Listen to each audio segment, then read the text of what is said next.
22,000 pounds. 25,000. But anyway, this particular anchor, when they brought the ship here, the ship was decommissioned in 1947. It was at Bayonne, New Jersey, in 1958, when the Navy announced it was going to scrap her. That's when the citizens of Wilmington got involved. Said, no, we want to bring her here to be a memorial to the North Carolinians who died in World War II. Over 10,000 North Carolinians died in World War II. So, eventually the Navy agreed to that and donated the ship. The Navy still owns the ship. Basically, they gave it to us on permanent loan. And when they were bringing her down from Bayonne, they were towing her, because obviously the engines don't work or anything like that. They're towing her down from Bayonne, New Jersey, and they get to the mouth of the Cape Fear River, and the weather's really bad. And the pilots decide that it's unsafe. It's unsafe to bring the battleship up the river that day.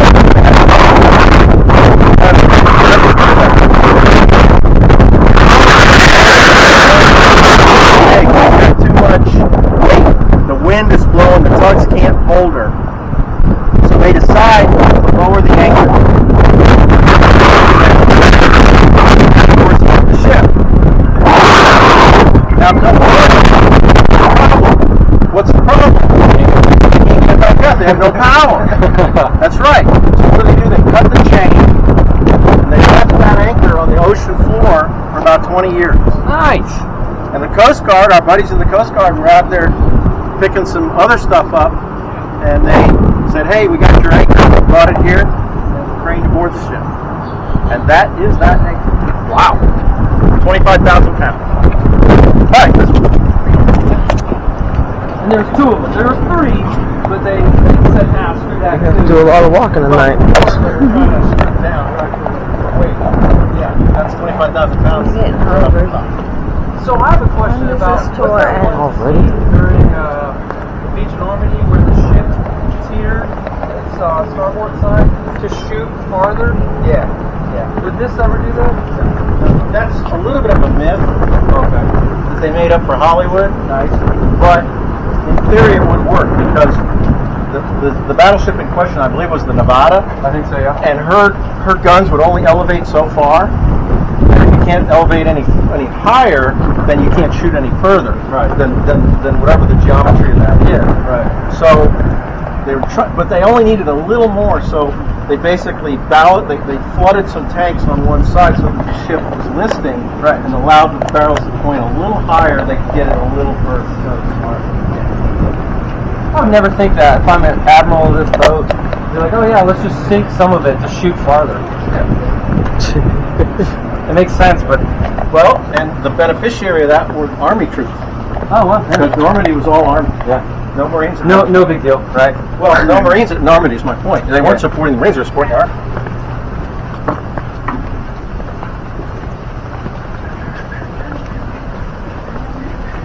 Yeah, the Army did a lot of amphibious assaults in the Pacific. They don't get a lot of credit for it, but you know, Marines got good PR. But Yeah.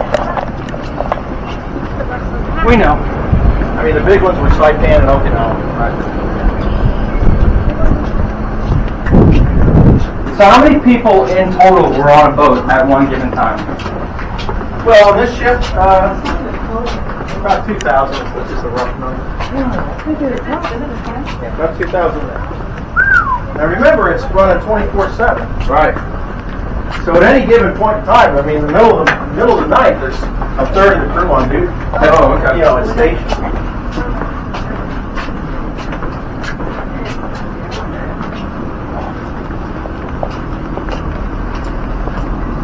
They just finished repainting this. Looks nice. They got to do that now.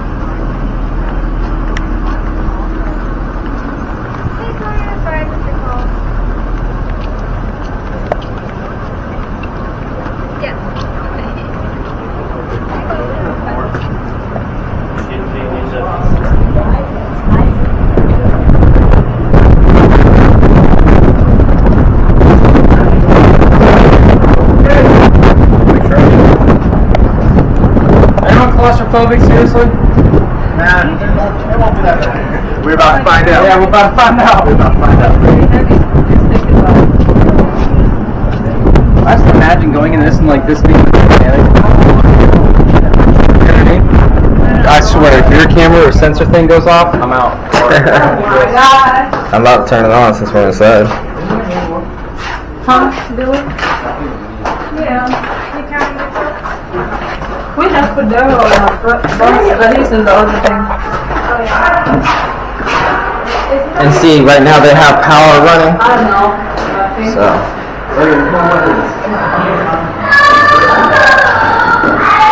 Just come on over here.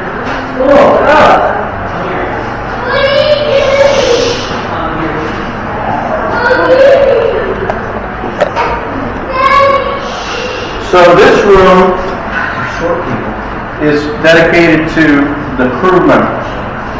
In her history, she was only in commission for 4.5 years. And in that history, about 7,000 men passed through. As I said, they were all men, no women back then. But 7,000 men served. Some of the men got here the day she was commissioned and left the day she was decommissioned. They were here the whole darn time. Other guys were here for a month and then transferred to some other unit. They're all commemorated here. We started over here with the captains. There were 9 captains in 6 years, so that they rotated them through pretty quickly. Average amount of time in command was only about 8 months. There were 5 executive officers, and all the officers are listed. This is a photograph of a change of command where one captain is leaving, the new captain is coming in, so it's a change of command ceremony in front of the crew, and they're anchored in a Pacific island. Okay? More officers over here. The Marines. The ship did have a Marine detachment of about 80 Marines, led by a captain. There were 2 Marine officers, the rest were enlisted. What did the Marines do? Well, back in the day, we don't do this anymore, but back in the day, there were Marines assigned to all the big ships, the capital ships, and they served a bunch of purposes. One, the original thought was they would man 2 of the 5-inch gun turrets. So in the beginning, the Marines assigned in North Carolina tended to be artillerymen, because they could fire with 5-inch guns. Later on in the war, those Marine artillerymen were in short supply, and they were needed in the fight ashore. So they were replaced by guys who weren't necessarily artillerymen. So by the end of the war, all the turrets are being manned by sailors, but there's Marines sprinkled in and about. The Marines also did all the ceremonial stuff, the honor guard, the flag stuff. The captain had a Marine orderly, basically a guy who took care of his uniforms and cleaned his stateroom and basically took care of the captain. The executive officer had a Marine orderly. Yes. If there was, now why are Marines on the ship? In case you needed to put an armed force ashore. And our Marines on North Carolina actually got to do what they were designed to do, because when the Japanese surrendered, they surrendered in mid-August, 1945. The surrender ceremony is not going to be until the 2nd of September. We had to go in and occupy the Yokosuka Naval Base outside of Tokyo. I was stationed there for 3 years, long after all this. But anyway, they had to go in and disarm Japanese sailors and Marines. And some of those Japanese sailors and Marines weren't too keen about surrendering. If you read any of the history, you understand that. Japanese, in general, did not surrender. They would fight to the death. So one of the things that made them such a tough enemy. So, it's a risky job. They got a bunch of Marines together, including all the Marines from North Carolina, and they actually went ashore at Yokosuka Naval Base and took possession of that base by disarming the Japanese sailors and Marines who were there. And they were very fortunate. They executed the mission well, and they went off without incident. So that's why we have Marines. Then here's the enlisted crew. They're all listed here. We think we got about 98% of the names right. Part of the problem is, after the war ended, nobody cared anymore about keeping good records. So they stopped keeping records. And there's men we know who checked aboard this ship after the war was over who are not on the rolls. They're not in the books. That's what the whole crew there is. Let's go into the memorial of the next building.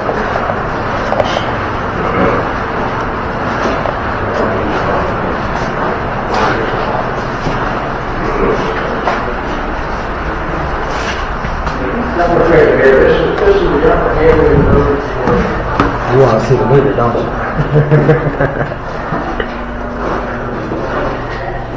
Okay, so this is probably the most important room on the ship for historical and memory reasons. Remember I told you earlier that the purpose of this memorial is to commemorate the North Carolinians who perished in World War II. Over 10,000, almost 11,000 North Carolinian men died in World War II from all the services: Army, Navy, Marine Corps, Coast Guard, Army Air Corps, Merchant Marine. They were all men. Now that doesn't say women. Millions of women perished in World War II around the world. Millions.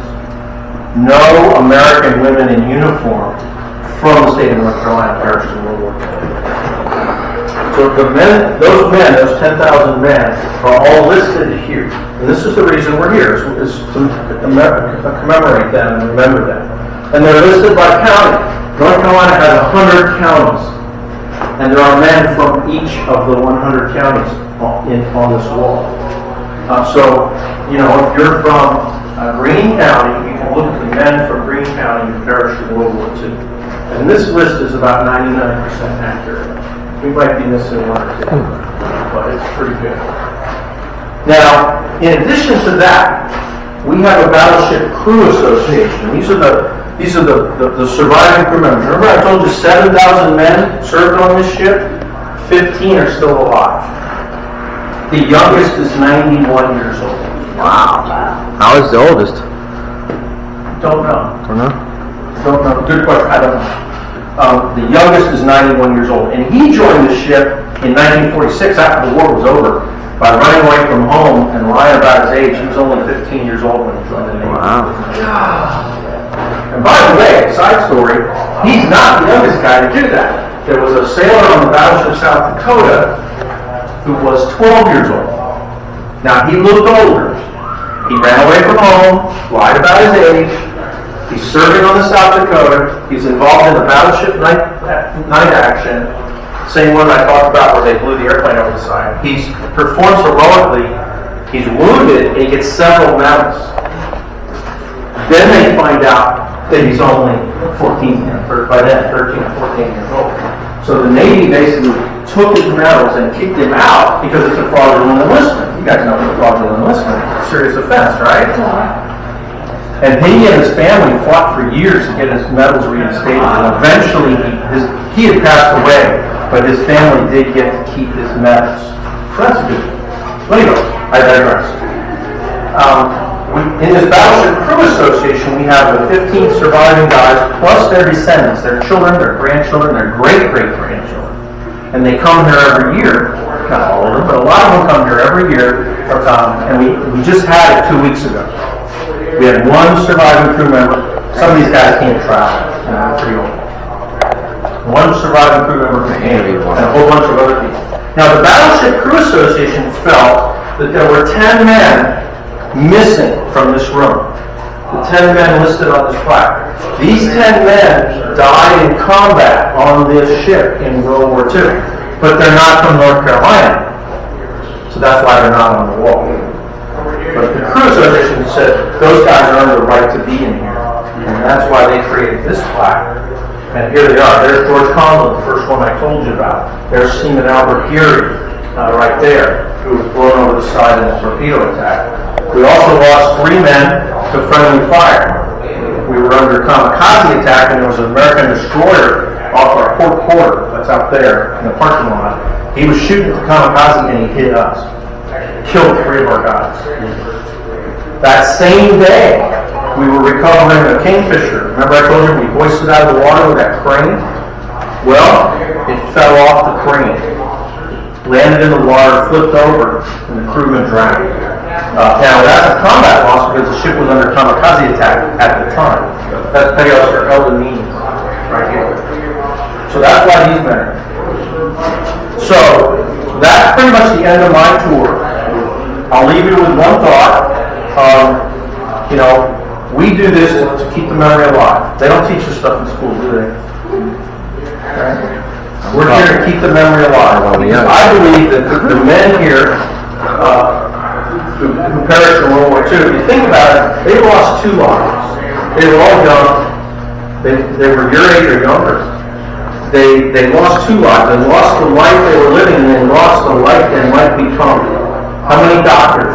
How many artists? How many musicians? How many leaders?